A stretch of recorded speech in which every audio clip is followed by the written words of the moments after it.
Karena itulah pemirsa yang saya hormati, hati-hatilah, di dalam diri kita ada dua potensi tadi. Ingat, potensi buruk membawa kita kepada keburukan, potensi baik membawa kita kepada kebaikan. Karena itu, maka jika manusia telah melakukan perbuatan-perbuatan buruk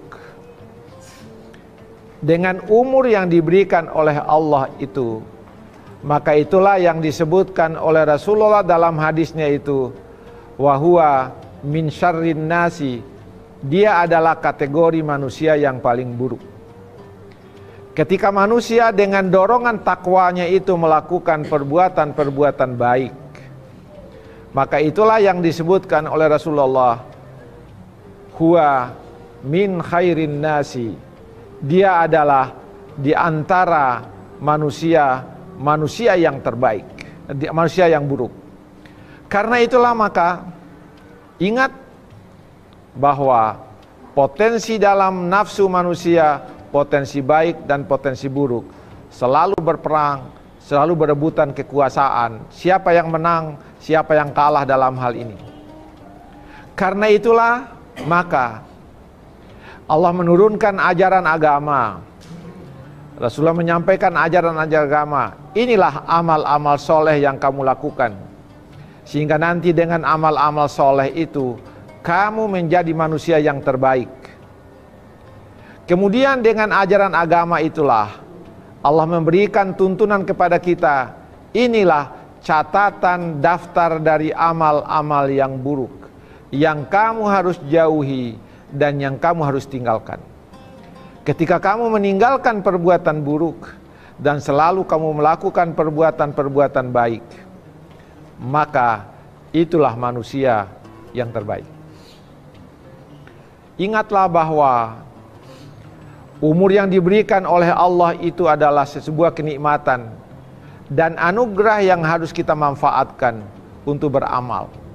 Karena kehidupan kita yang sementara di dunia ini adalah kehidupan yang hanyut, kehidupan yang akan punah seluruhnya. Kehidupan akhirat nanti adalah kehidupan yang kekal abadi. Kalau seorang manusia dalam kehidupannya di dunia ini menggunakan potensi takwanya itu untuk beramal kebaikan, maka nanti dia akan petik hasilnya, hasil-hasil yang sangat baik dalam kehidupannya nanti di akhirat. Sebaliknya, kalau manusia dalam kehidupannya di dunia ini selalu melakukan perbuatan buruk, maka dalam kehidupannya di akhirat nanti dia selalu dalam suasana sengsara dan azab Allah Subhanahu wa ta'ala. Tetapi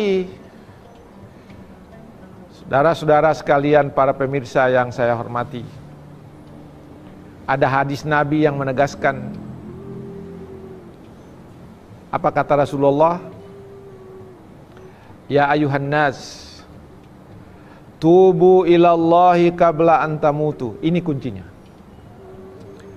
Potensi buruk tadi diberikan oleh Allah dan potensi baik diberikan oleh Allah.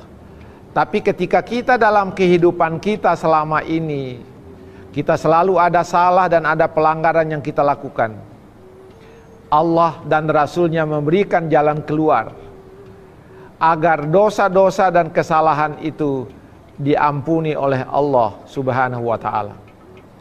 Karena itulah kata Rasulullah, ya ayuhan nas tubu ilallahi qabla an tamutu. Bertaubatlah kalian wahai manusia sebelum kalian mati. Jangan menjelang mati baru bertaubat. Kalau menjelang mati baru bertaubat, kita tidak sempat lagi bertaubat. Sekarang dalam suasana sehat kita ini, mari kita bertaubat. Karena kita sadari bahwa tidak ada satupun manusia yang tidak berdosa.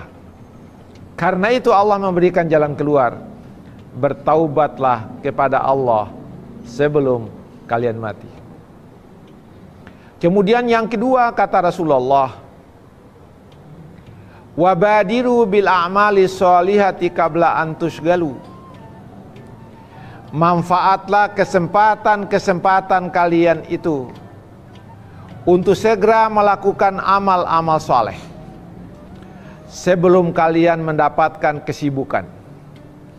Ketika ada waktu luang, segeralah berbuat soleh, berbuat yang baik. Sebelum kesibukan, lakukanlah perbuatan yang baik. Sebelum kalian sakit, lakukanlah perbuatan baik. Sebelum kalian itu mendapatkan kesempitan, maka gunakanlah kesempatan sebelum itu untuk beramal yang soleh.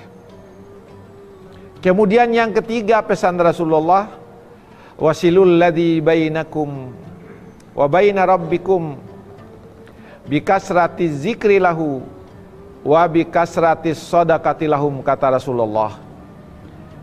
Yang ketiga adalah kalian harus menjaga hubungan yang baik dengan sesama manusia dan harus menjaga hubungan yang baik dengan Allah.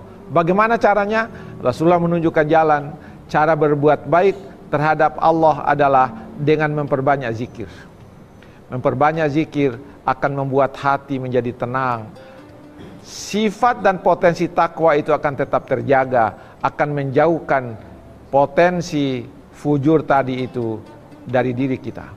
Kemudian bagaimana cara kita berbuat baik dengan sesama, menjaga hubungan dengan sesama adalah memperbanyak sedekah. Para pemirsa TV One yang saya muliakan, marilah kita memanfaatkan umur kita sekarang ini. Kita isi umur kita yang sekarang ini dengan amal-amal yang soleh. Itulah umur yang kita banggakan. Jangan kita bangga dengan umur yang panjang, lalu dalam umur yang panjang kita melaksanakan keburukan-keburukan. Semoga apa yang saya sampaikan pada kesempatan ini ada manfaatnya bagi kita dalam rangka mengingatkan kita bahwa hidup ini adalah ujian. Manusia yang terbaik adalah manusia yang menggunakan umurnya untuk beramal soleh. Semoga ini menjadi bagian dari ilmu kita dan kita amalkan ilmu ini dalam kehidupan kita. Billahi fi sabilil haq, wallahul muwaffiq ila aqwamit thoriq. Wassalamualaikum warahmatullahi wabarakatuh.